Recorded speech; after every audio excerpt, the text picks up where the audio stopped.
انتوا اللي عارضين حياتكوا على النت وتستاهلوا اللي يجرالكوا. دودو شانل الخلع المرة الثانية اللي غلطانة يا أم سليم من الأول. السلام عليكم ورحمة الله وبركاته، اللهم صل وسلم وبارك على سيدنا محمد. ازيكم يا جماعة، عاملين ايه؟ طبعا هنتكلم عن دودو شانل اللي طبعا ما شاء الله متميزة من زمان جدا وهي في اليوتيوب، وكمان عندها طبعا سليم وعندها بنوتة جميلة ربنا يحفظها لها يا رب. طبعا هي دلوقتي محتلية الترند بسبب ان هي طبعا كانت خلعت قبل كده او اتطلقت قبل كده، وبعدين رجعت وبعدين اتطلقت تاني او طلبت الخلع زي ما هي قايله.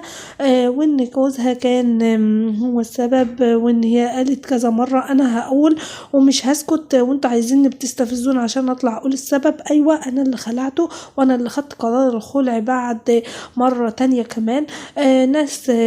ناس قلنا بقى، الناس في التعليقات للاسف في تعليقات ما كانتش لطيفه خالص بالمره. قالوا لها انت اللي بتعرضي حياتك للسوشيال ميديا، وانت اللي كل حاجة بنعرفها عنك وبنعرف عنك كل حاجة وكل تفاصيل حياتك انتوا اللي عارضينها على النت، فانتوا تستاهلوا اللي يجرالكوا. وكمان نفس التعليقات جت للولا فاني بعد ما قالت ان هي كان اخت جوزها هي اللي عملت لها العمل، وان هي كانت بتشوف حاجات مش كويسة في شقتها وكده.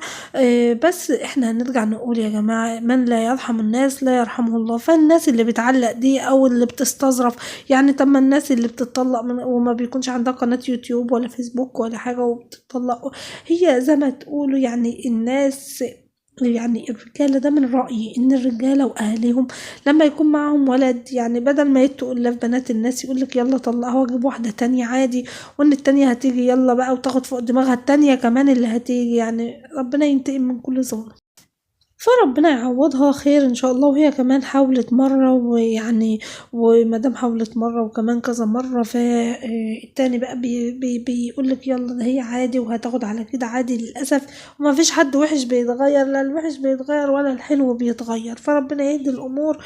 وإن بقى دودو شان ربنا يعوض عليها إن شاء الله. أما بالنسبة ما شاء الله لقناة شروق علام اللي يعني ربنا يحميها يا رب ويحفظها ويديلها جوزها شكله محترم ومؤدب وكويس.